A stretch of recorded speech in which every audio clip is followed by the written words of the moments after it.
नमस्कार, आप देख रहे हैं कमोडिटी राउंडअप। मैं हूं मनीषा गुप्ता और बात करेंगे सोने चांदी की, जहां पर अच्छी खासी गिरावट पिछले 24 घंटों में देखने वाली है। क्लियरली ट्रंप कार्ड यहां पर चलता हुआ नजर नहीं आया है। एक्चुअली जो अनसर्टनिटी थी ट्रेड में वो काफ़ी हद तक छटती हुई नजर आई है। हमने अनवाइंडिंग ऑफ ट्रेड होता हुआ देखा है, जिसका सीधा असर यहां पर प्राइसेस में देखने को मिला। साथ ही बात करेंगे कच्चे तेल की, जहां पर 75 के आसपास के कारोबार अब भी यहां पर हैं। दो तीन चीज़ें यहां पर हैं कि यूएस अब आगे जाकर किस तरह के सैंक्शंस ईरान और वेनेजुएला पे ला सकता है, क्या चाइना के साथ यहां पर टैरिफ्स बढ़ते हुए नजर आएंगे, और साथ ही साथ जिस तरह की यूएस की प्रोडक्शन है कि जो कि ऑलमोस्ट ऑल टाइम हाईज पर है, और अगर अब यूएस इन्वेंट्रीज का डेटा देखें जो कल आया है वहां पर भी बढ़त देखने को मिली है। तो ये सारे फैक्टर्स आगे किस तरह से प्राइसेस पे काम करेंगे, इस पर भी करेंगे चर्चा। साथ ही बात करेंगे बेस मेटल्स की, जहां पर कल की जोरदार गिरावट के बाद आज कुछ अपॉर्चुनिटी बाइंग देखने को मिली है। वो इसलिए क्योंकि आज यूएस फेड की मीटिंग है, कल चाइना की तरफ से स्टिमुलस आ सकता है, तो अगले 2 दिन भी यहां पर काफ़ी हैपनिंग होने वाले हैं, जिसका फ़ायदा हम यहां पर मेटल्स में आता हुआ देख रहे हैं। साथ ही बात करेंगे यहाँ पर MCX की, क्योंकि वहाँ पर नए इंस्ट्रूमेंट्स लाए जा रहे हैं, तो जिस तरह का बाजार है, किस तरह का फ़र्क पड़ सकता है, इस पर भी बात करेंगे। हमारे साथ इन सब पर चर्चा के लिए जुड़ रहे हैं मेटल फोकस के principal consultant South Asia Chirag Sheth, MCX के chief business officer Rishi Nathani, Foresight Bullion India के founder director Viraj Didwania and Anmol jewellers के CEO किशोर रनवाल। हमारे साथ जुड़ेंगे केडिया एडवाइजरी के डायरेक्टर अजय केडिया भी। आप सबका कार्यक्रम में स्वागत है। लेकिन सबसे पहले बात यहाँ पर सोने की करनी होगी, क्योंकि अपने ऑल टाइम हाई से करीबन $125 की तेजी रादर गिरावट हम यहाँ पर बनता हुआ देख चुके हैं। चिराग, कैसे देखते हैं कि करंट प्राइसेस? ऑफ कोर्स एक हेल्दी करेक्शन का बाजार को इंतजार था, क्योंकि हम one way all time highs पे हाइज बनाते चले जा रहे थे। अब जिस तरह की गिरावट देखने को मिली है, एक कैसे रीड करते हैं आप इसको, और दूसरा जिस तरह का इंडियन मार्केट रिएक्शन है, क्योंकि ये काफ़ी इंपॉर्टेंट टाइम है, शादियों का सीज़न आगे आने वाला है, तो क्लियरली जो डिमांड है, कंज्यूमर इंटरेस्ट है, वो हम यहाँ पर लौटता हुआ देखेंगे। आपके समक्ष जो यहाँ पर प्राइसेस नज़र आ रहे हैं, ये अपने ऑल टाइम हाई से काफ़ी गिर चुके हैं।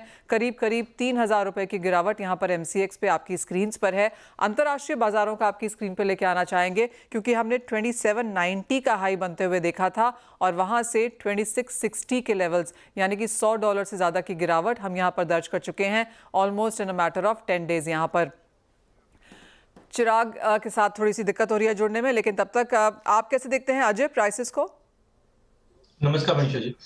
डेफिनेटली जैसे हम एक्सपेक्ट कर भी रहे थे कि देखिए जो 5 फैक्टर्स है जो हम अब तक गोल्ड को तेजी में देख रहे थे वो फिज आउट हो चुके थे। पहला था कि डोनाल्ड ट्रंप को लेकर, तो मैंने पहले भी देखा था कि 2016 में भी हम देखें तो जिस मंथ में रिजल्ट्स आए थे वहां पे हमने 8% का फॉल देखा था गोल्ड में, तो लग रहा था कि ऑलमोस्ट डिस्काउंट, क्योंकि सितंबर मंथ में डोनाल्ड ट्रंप ने क्लियर कट कर दिया था कि एग्रेसिव रेट कट नहीं होनी चाहिए। सेकंड है जो 0.5 का रेट कट नवंबर में एक्सपेक्ट कर रहे थे, अब वो 0.25 का है। थर्ड, अगस्त सितंबर अक्टूबर में बेतहाशा अच्छी तेजी, अब तक हमने ये 3 मंथ में इतनी बड़ी तेजी नहीं देखी, तो वहां पे टेक्निकली पुल बैक भी लग रहा था। जियोपॉलिटिकल फ्रंट में 15 दिन से कुछ नया अपडेट नहीं आ रहा था, वो भी एक कारण था। तो एक टेक्निकल ड्यू भी था। मुझे भी एक्सपेक्टेशन था कि 100 सवा $100 का करेक्शन आए, जो 2620 तक का मुझे लगता है अभी भी लेवल दिखेगा। तो टाइमिंग आज मार्केट पूरे दिन भर एक रेंज में रहेगा, बट मुझे लगता है रात को जो फेड के रेट कट आएंगे 0.25 का, वो और उसके आगे की जो कमेंट्री है वहां पे पॉज या फिर रिव्यू वाली स्टेटमेंट अगर आती हुई दिखती है, तो प्राइसेस और फिसलता हुआ दिखाई देगा। जो 2580 2585 तक का लेवल हम इंटरनेशनल में गोल्ड को देखेंगे। चांदी भी $30 के आसपास देखेंगे। नो डाउट चाइना एक बड़ा फैक्टर रहेगा, बट टाइमिंग गोल्ड में मुझे लगता है कि 2600 का लेवल एक बार टेम्पररी टूटता हुआ दिखेगा। आज जो लोग सुनना चाहते हैं वो ये है अजय, कि जिन लोगों ने ऊपरी स्तरों पर नहीं खरीदा, क्या ये बेहतर लेवल्स हैं एंटर करने के, और जिस तरह के प्राइसेस आप बता रहे हैं उसका इंतजार करना चाहिए? बिल्कुल, जैसे हमने दिवाली वाले सेशन में हमने बात भी की थी कि एक टेम्पररी करेक्शन आना चाहिए, वो आ रहा है मार्केट में। होने के लिए मुझे लगता है कि देखिए 74-75 बहुत ही की लेवल है, क्योंकि रुपए में कल जो एकाएक गिरावट बढ़ी है, इसकी वजह से रिफ्लेक्शन जो है MCX पे ज्यादा नहीं दिखाई दिया है। बट आई थिंक 74-75 एक की लेवल रहेगा, अच्छा रिव्यू करके बाय करने का। मार्च अप्रैल तक जो हम एक्सपेक्ट कर रहे हैं कि वापस 3000 का लेवल आ जाएगा, या 85,000 अगर डोमेस्टिक की बात करें, मैं अभी भी स्टिक हूँ। वो levels definitely first half of 2025 में दिखेंगे, बट 74-75 इसकी लेवल फेज मैनर में धीरे धीरे करके लीजिए, क्योंकि वॉलिटिलिटी अगले 1 डेढ़ महीने में और सीवियर होने वाली है। Well that is something we'll have to live with कि वॉलेटाइल मूव्स आगे आपको बहुत ज़्यादा देखने को मिलेंगे, क्योंकि ट्रंप अभी आए ही हैं। फर्स्ट डे की जिस तरह की स्पीच उनकी रही है, बाजारों को काफ़ी हिलाती हुई नजर आई है। आगे किस किस तरह के स्टेप्स लिए जाएंगे विद इन कंट्री और बाकी ट्रेड पार्टनर्स के साथ, उसका इम्पैक्ट हम ऑफकोर्स काफ़ी इंपॉर्टेंट सभी एसेट क्लासेस पर और कमोडिटीज़ पर भी आता हुआ देखेंगे। लेकिन इस सब के बीच हमने कॉन्स्टेंटली यहाँ पर MCX में वॉल्यूम्स को बढ़ते हुए देखा है, और अब तो यहाँ पर हम MCX को लेते हुए भी आ रहे हैं मंथली ऑप्शंस के साथ, स्पेशली सोने में 1 किलो की 11 नवंबर से ये लॉन्च भी हो जाएगा। ऋषि नमस्कार, शुक्रिया साथ जुड़ने के लिए। सबसे पहले ऑब्वियसली बाजार को इसका इंतजार था, आप इसके बारे में हमसे बात भी करते रहे हैं। अब जब ये फाइनली यहाँ पर लॉन्च हो रहा है तो क्या इसके डिटेल्स हैं, स्पेसिफिकेशंस हैं? धन्यवाद मनीषा और नमस्ते। आशा करता हूँ सबकी दिवाली बहुत अच्छी रही। ये जो सोने का कॉन्ट्रैक्ट है, ये हमारा बाई मंथली ऑप्शंस का कॉन्ट्रैक्ट था। फ्यूचर्स अंडरलाइंग जो है वो बाई मंथली ही हैं, और ये जो ऑप्शंस बाई मंथली थे उसको अब हम मंथली में तब्दील कर रहे हैं। तो मंथली कॉन्ट्रैक्ट जहां जहां मिसिंग थे, तो पहला कॉन्ट्रैक्ट जो है दिसंबर का, उसके बाद फरवरी, अप्रैल, जून और अगस्त, ये सारे कॉन्ट्रैक्ट हमने अभी अनाउंस कर दिए हैं। सो सारे कॉन्ट्रैक्ट 11 नवंबर से उपलब्ध रहेंगे ट्रेडिंग के लिए। और हमें यही आशा है कि इतनी जो हाइटेंड वॉलेटिलिटी है मार्केट्स में, उससे जो भी लोग अपने आप को बचाना चाहते हैं, हेज करना चाहते हैं, अपने पोजीशंस को सेव करना चाहते हैं, तो एक शॉर्टर ड्यूरेशन ऑप्शन से प्रीमियम भी घट जाएगा, आधा तो हो ही जाएगा बाई मंथली से मंथली में, आशा ऐसे ही है। तो उस हिसाब से लोगों को एक और सहूलियत मिलेगी एक ऑप्शंस को शॉर्टर ड्यूरेशन में ट्रेड करने का। वेल एब्सोल्युटली ऋषि, शॉर्टर टेन्योर के कॉन्ट्रैक्ट्स यहाँ पर चाहिए ही थे मार्केट्स को। इसमें ऑफ कोर्स मल्टीपल एक्सपायरीज भी यहाँ पर अवेलेबल हैं। आप कहेंगे इंडियन मार्केट्स तैयार हैं इस तरह की नीश प्रोडक्ट्स के लिए अब वन, और किस तरह का पार्टिसिपेशन एक्सपेक्ट करेंगे? देखिए, नीश प्रोडक्ट तो है ही। गोल्ड एक्चुअली नीश तो नहीं है, आम हर आदमी के साथ जुड़ा हुआ है, हर आदमी गोल्ड समझता है। और हमने इसको काफी दिन से बाई मंथली ऑप्शंस करके देखे हैं और उसमें अच्छा सक्सेस आया है। तो हमें लगा कि समय एकदम पर्याप्त है इसमें अभी कि हम इसको मंथली ऑप्शंस में ले आए। और पार्टिसिपेशन जो है, मुझे तो यही लगता है कि और बढ़ेगा, क्योंकि जब ऑप्शंस के प्रीमियम कम होंगे और 2 महीना थोड़ी लंबी अवधि हो जाती है, तो 1 महीना भी काफी अच्छा अवधि है जिसमें लोग अपने आप को हेज कर सकते हैं ऑप्शंस के माध्यम से। तो मैं सोचता हूँ कि इससे ओवरऑल पार्टिसिपेशन को वृद्धि मिलेगी। एब्सोल्युटली, हेजिंग की कॉस्ट यहाँ पर कम है, मल्टीपल हेजिंग अपॉर्चुनिटीज़ अब यहाँ पर इसकी वजह से यहाँ पर आते हुए नजर आई हैं। और जैसे आपने कहा अभी ये लेस कैपिटल इंटेंसिव भी है इन दैट सेंस। अब जिस तरह से सोने चांदी में मूव है, अब जस्ट फॉर एन अंडरस्टैंडिंग ऋषि, अब अगर हम MCX का ओवरऑल कारोबार यहाँ पर देखें तो कहाँ पर ज़्यादा वॉल्यूम्स हैं और क्या एक्सचेंज का वर्क है अब आगे जाते हुए? देखिए, वॉल्यूम्स हमारे आज जैसा आप जानते हैं प्राइमरीली जो एनर्जी कॉन्ट्रैक्ट्स है वहाँ हैं, बुलियन कॉन्ट्रैक्ट्स में, और अब बेस मेटल्स में भी काफ़ी अच्छा पार्टिसिपेशन आ रहा है। इनफैक्ट कल हमने कॉपर ऑप्शंस में ऑल टाइम हाई टर्नओवर किया है। अभी भी बहुत आगे बढ़ना है, बट हर बार अगर ऐसे ही नए हाई करते रहेंगे तो बेस मेटल के ऑप्शंस भी जोर पकड़ेंगे। और आगे चल के भी मुझे यही लगता है कि जो इतनी वॉलेटिलिटी है ग्लोबली, जियोपॉलिटिकल अनसर्टेनिटी बोलिए या जो भी बोलिए, तो कमोडिटी डेरिवेटिव्स एक्सचेंज का रहना और भी इम्पोर्टेंट हो जाता है, क्योंकि लोगों को एक अपने आप को सेफगार्ड करने के लिए, चाहे फ्यूचर्स हो या ऑप्शंस हो, उसके माध्यम से अपने आप को हेज करके अपने पोजीशंस को सेफगार्ड करना बहुत अनिवार्य हो जाता है। और ये एक्सचेंज एक बहुत बढ़िया माध्यम है उसको ये प्लेटफॉर्म प्रोवाइड करने के।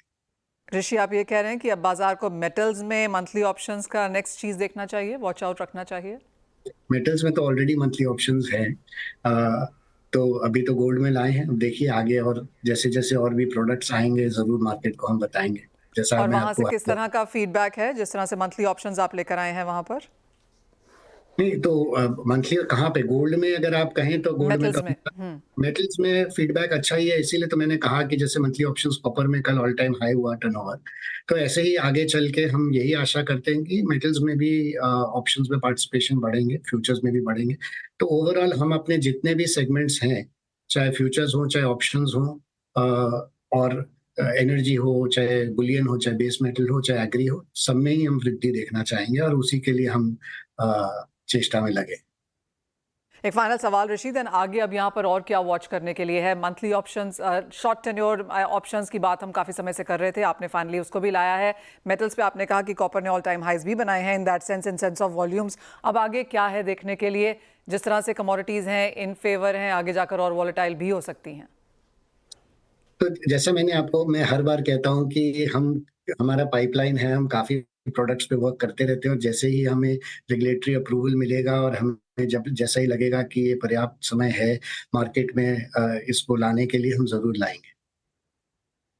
शुक्रिया साथ जुड़ने के लिए। एंड ऑफ कोर्स 11 नवंबर को वो न्यू लॉन्चेस भी हैं जहां पर बाजार को इंतजार भी था मंथली ऑप्शंस का यहाँ पर आता हुआ। और ऋषि हमें बार बार वो चीज़ कहते भी रहे हैं कि बाकी प्रोडक्ट्स में इसने काफ़ी अच्छा काम किया है और एक्सपेक्टेशन है कि सोने में उसी तरह का पार्टिसिपेशन हम आता हुआ देखेंगे भी।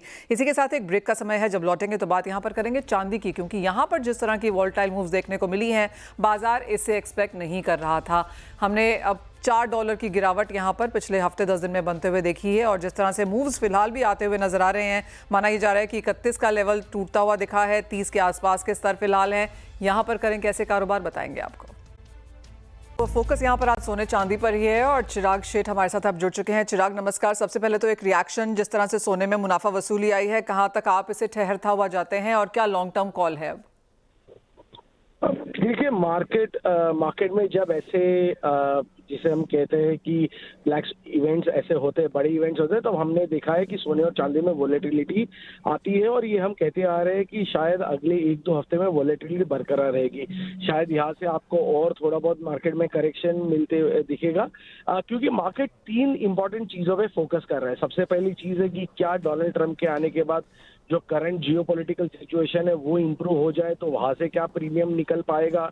दूसरा, हमने देखा है कि ट्रंप के पहले एडमिनिस्ट्रेशन में ट्रेड वॉर काफी हद तक गरमाया था, तो वो होता है कि नहीं, और क्या टैरिफ्स आते हैं चाइना पे और अलग कंट्रियों पे। और तीसरी बात, इन्फ्लेशन कैसे मूव होता है। तो ये सब चीजों की वजह से अगर हम देखेंगे तो मार्केट में अगले 1-8 महीने तक $10 देखने को मिल सकते हैं। ऊपर में अभी भी मैं कहूंगा टारगेट्स बरकरार है।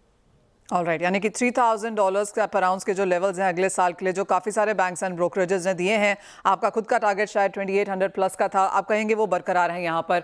अब इसका इंडियन मार्केट्स पे किस तरह का इम्पैक्ट देखते हैं, क्योंकि वॉलेटिलिटी काफ़ी ज़्यादा है, खरीदारी क्योंकि देखनी होगी बाजार को, क्योंकि आगे जाके शादियों का सीज़न है, तो ये प्राइस डिक्लाइन आप कहेंगे एक पॉजिटिव तरीके से इंडियन कंज्यूमर के लिए वर्क करेगा, या फिर जिस तरह का रुपी डेप्रीसिएशन है वो इतना ज़्यादा प्राइसेस को गिरने नहीं देगा?